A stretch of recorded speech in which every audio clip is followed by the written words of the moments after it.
कभी आपने सोचा है कि आखिरकार ये ई रिक्शा किस तरह से बनकर तैयार किए जाते हैं, जो ये इतने छोटे होने के बावजूद भी इतने लोगों को बिठाकर आराम से चल देते हैं, और फैक्ट्री में इन्हें तैयार होने में कितना टाइम लगता है। वैसे भी दोस्तों, हमें उन चीजों के बारे में पता होना ही चाहिए जिनका प्रयोग हम अक्सर करते रहते हैं। तो चलिए आज हम जानते हैं कि कैसे इन ई रिक्शा को तैयार किया जाता है। लेकिन हाँ, उससे पहले अगर आप हमारे चैनल पर नए हैं तो ऐसे ही और भी वीडियोस को देखने के लिए हमारे चैनल फैक्ट फिक्शन को सब्सक्राइब कर लीजिएगा। तो दोस्तों, ई रिक्शा को बनाने के लिए सबसे पहले उसकी बॉडी को तैयार किया जाता है। इसकी बॉडी को बनाने के लिए स्टील की पाइप्स और एंगल्स का प्रयोग किया जाता है। अब ये स्टील की पाइप्स किस कंपनी के लगाने होते हैं, ये तो खुद ई रिक्शा बनाने वाली कंपनियां ही डिसाइड करती हैं। वैसे तो हमारे देश में बहुत सारी ई रिक्शा बनाने वाली कंपनी हैं, लेकिन जितनी भी अच्छी और मशहूर कंपनियां हैं वो सिर्फ टाटा स्टील के पाइप्स का ही यूज करती हैं, और कुछ जानी मानी कंपनियां जिंदल स्टील का भी यूज करती हैं। तो सबसे पहले ई रिक्शा की बॉडी को तैयार करने के लिए इन बड़ी बड़ी सीएनसी पाइप बेंडिंग मशीन से स्टील पाइप्स को बेंड किया जाता है। इसी के साथ ही जिन मेटल शीट से ई रिक्शा की बॉडी का ऊपरी और निचली भाग तैयार किया जाता है, उन्हें सीएनसी बेंडिंग मशीन से बेंड किया जाता है। जब ये कल पुर्जे अपने शेप में बनकर तैयार हो जाते हैं, तब शुरू होता है इन्हें जोड़कर ई रिक्शा के फ्रेम को तैयार करने का काम। इसको तैयार करने के लिए इन्हीं स्टील और मेटल के पार्ट्स को आपस में जोड़ा जाता है। इन्हें जोड़कर जो फ्रेम तैयार होता है उसे अलग रख दिया जाता है, और इसके बाद बड़ी बड़ी मशीन से ई रिक्शा का पूरा स्ट्रक्चर तैयार हो जाता है। एक बार जब ये स्ट्रक्चर बनकर पूरी तरह से तैयार हो जाता है, तब बारी आती है इस पूरे स्ट्रक्चर को पेंट करने की। इसे पेंट करने के लिए नॉर्मल पेंट नहीं बल्कि गाड़ियों पर होने वाले खास पेंट का यूज किया जाता है। ये पेंट ज्यादातर बर्जर का ही होता है। इस पेंट को भी नॉर्मल हाथ से नहीं बल्कि मशीनों से ही पेंट किया जाता है। इसके लिए बड़ी बड़ी मशीनों से ही ई रिक्शा के फ्रेम को हवा में लटका दिया जाता है, जहां इनके फ्रेम को पूरी तरह से पेंट कर दिया जाता है। एक बार ई रिक्शा का फ्रेम तैयार हो जाता है, उसके बाद पूरे ई रिक्शा में नट बोल्ट और स्क्रूज लगा दिए जाते हैं, टाइट कर दिया जाता है मस्त तरीके से। इसके बाद बारी आती है पूरे ई रिक्शा में वायरिंग करने की, क्योंकि जैसा कि आप सभी जानते ही हैं, ई रिक्शा चलते हैं बैटरी से, और यही कारण है कि ई रिक्शा के फ्रेम में पूरी तरह से वायरिंग और हर चीज की व्यवस्था करी जाती है। अब ये सब तैयार कर लेने के बाद इन ई रिक्शा में ब्रेक्स को फिट कर दिया जाता है। इन ब्रेक्स को बहुत ही सावधानी से बार बार चेक किया जाता है, ताकि किसी भी तरह का कोई भी जान माल का नुकसान न हो। ब्रेकिंग सिस्टम को लगाकर चेक कर लेने के बाद इस खांचे में डीसी मोटर को फिट किया जाता है, और ये कोई छोटा मोटा मोटर नहीं होता है, बल्कि ये मोटर 2 HP तक पावर जनरेट कर सकता है। जी हाँ, यानी 2 हॉर्स पावर। 1 HP का मतलब होता है 1 हॉर्स पावर, और मोटर की पावर HP में चेक करी जाती है। एक बार मोटर के लगने के बाद वायरिंग को मोटर से कनेक्ट कर दिया जाता है। अब मोटर लग जाने के बाद ई रिक्शा के नीचे का भाग बनकर हो जाता है तैयार। अब भैया, नीचे वाले भाग को तैयार कर लेने के बाद उस पार्ट को तैयार करने की बारी आती है जिस पर हम बैठते हैं और हमें बड़ा मजा आता है।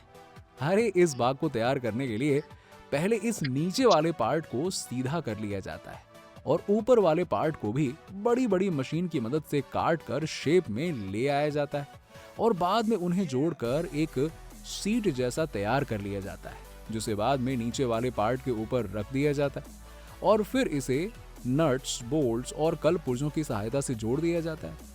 जहां जहां जरूरत होती है वहां वहां वेल्डिंग भी कर दी जाती है। इसके बाद बारी आती है ई रिक्शा के फ्रंट पार्ट को लगाने की।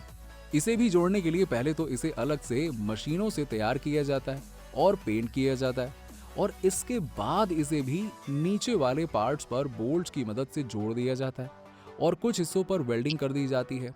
अब ये बॉडी बनकर तो तैयार हो जाती है, लेकिन इसमें टायर अभी नहीं लगे हैं, इसीलिए सबसे पहले इस ई रिक्शा के आगे वाले टायर को जोड़ने की तैयारी शुरू की जाती है, और इसके लिए सबसे पहले अगले सॉकर को लगाकर कसा जाता है, और ये सॉकर ज्यादातर कंपनी बने बनाए ही मंगाती है, जो कि अलग कंपनियों में मैन्युफैक्चर होते हैं। वैसे कुछ ई रिक्शा मैन्युफैक्चरर कंपनीज इन्हें बनाती भी हैं।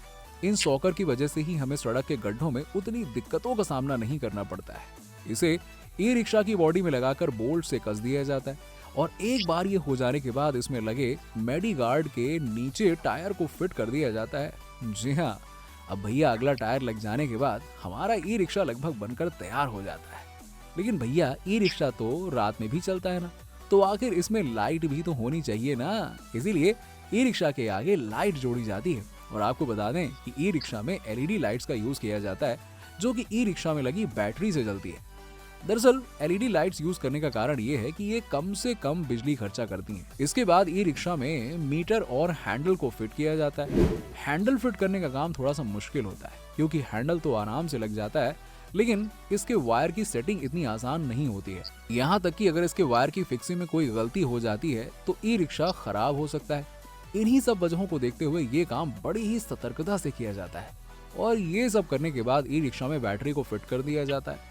इसे फिट करने में थोड़ा ज्यादा समय लग जाता है क्योंकि यहाँ बैटरी को मोटर से जोड़ा जाता है और उसे पूरी तरह से सही से फिट किया जाता है। हालांकि एक बार बैटरी सेट हो जाने के बाद आप उसे बाद में निकाल सकते हैं, लेकिन हाँ, पहली बार इसे सेट करने में टाइम लगता है। और ये सब हो जाने के बाद ई रिक्शा के बाहरी पार्ट की सजावट करी जाती है। सजावट से हमारा मतलब चूड़ी बिंदी नहीं, बल्कि ई रिक्शा के बाहर के इम्पोर्टेंट पार्ट से है। चूड़ी बिंदी मेकअप थोड़ा ना करना है, जैसे कि इंडिकेटर्स, दूसरी लाइट्स और ई रिक्शा पर लगने वाले कपड़े के शीट्स, जैसे कि पैसेंजर को इस पे धूप ना लगे, पानी से बचाया जा सके, ये सारी चीजें। ई रिक्शा में मौजूद कपड़े को पेंच की मदद से कसा जाता है और इन्हें पेंच से इसलिए जोड़ा जाता है ताकि ये नॉर्मल हवा से या किसी के खींचने से आसानी से उतर न जाए। वैसे आप चाहें तो इन्हें निकलवा भी सकते हैं। और ये सब कर लेने के बाद ई रिक्शा की छत को लगा दिया जाता है और इस छत को वेल्डिंग की सहायता से अच्छे से जोड़ दिया जाता है। इसके बाद ई रिक्शा में बैठने वाली गद्दियों को लगाया जाता है और इन गद्दियों को भी बोल्ट्स और स्क्रू की मदद से जोड़ दिया जाता है। अब देखा जाए तो हमारा ई रिक्शा लगभग बनकर तैयार हो गया है, लेकिन अभी भी इसमें एक कमी है जो कि आप इसके नीचे देख सकते हैं। अरे भैया, अभी हमने इसके पिछले टायर्स को तो लगते हुए देखा ही नहीं है। बिना टायर के थोड़ा चलेगा। दरअसल ये टायर सबसे आखिरी में लगाए जाते हैं। जी हाँ, इन टायर्स को भी बड़ी ही सावधानी से फिट कर दिया जाता है और इसके बाद शुरू होती है इसकी टेस्टिंग। दरअसल टेस्टिंग ये देखने के लिए करी जाती है कि ये ई रिक्शा इतने लोगों को बैठाकर चल भी पाएगा या फिर नहीं। हालांकि बनने के बाद किसी ई रिक्शा में कोई ऐसी खराबी देखने को नहीं मिलती है, लेकिन कंपनियां इतने लोगों की जान के साथ